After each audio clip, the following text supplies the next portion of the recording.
It was a very exciting commission to be invited to be part of because at the beginning you didn't know which of the acts that you were going to be presented with. One of them was the Catholic Emancipation Act and the other was the Poor Law.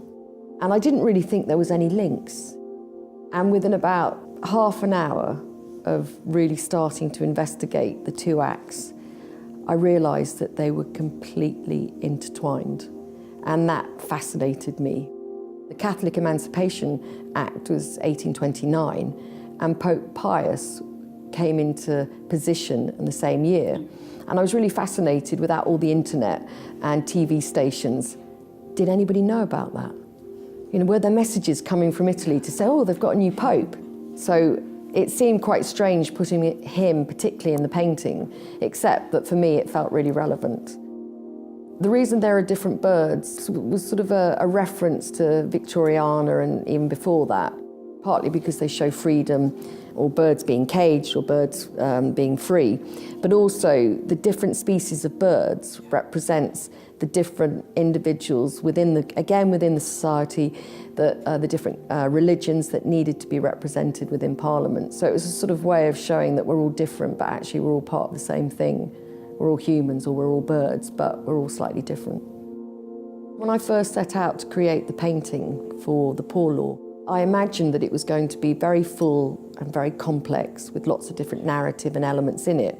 And ultimately, my banner for the Poor Law is really very simple. When Henry left the Catholic Church, it then became necessary for there to be support for poor people in the Elizabethan times because there was no monasteries to support the poor people. And my idea of what I wanted to create, then there was just one single message, and that message is that we have to look after each other. And in different ways, different societies do that. But when there's actually legislation that requires you to do that, it takes on board a very different emphasis. And for me, that became really seminal in the artwork. I did want to do the sexual equality banner. I particularly asked for that and was lucky enough to get it. I'm a lesbian and I was born in 1967, so the decriminalisation of homosexuality was something that I'd always really kind of been aware of and kind of, I suppose, have lived through the legacy of that particular act. So it kind of resonated a lot with me, so I was very pleased to be given that theme.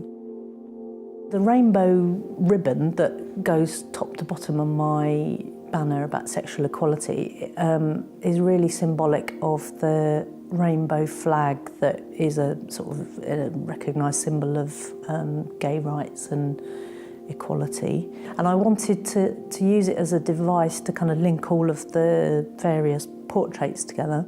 I also decided to illustrate a knot in the ribbon to kind of signify stuff that wasn't so good and wasn't very positive from a sort of sexual equality point of view. It was a little device that I devised to kind of hang it all together, I suppose. The first of the portraits on the banner, right at the top, is Oscar Wilde, and that's one of his quotes. And he was imprisoned for 2 years in 1895 when he was found guilty of gross indecency.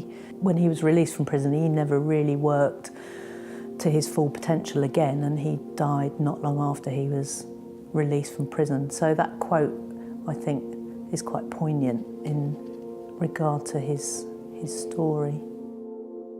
When I was researching the background for the banner to talk about the Great Reform Act, 1832, I discovered quite quickly that the Prime Minister at the time was the second Earl Grey, and Earl Grey tea is named after him.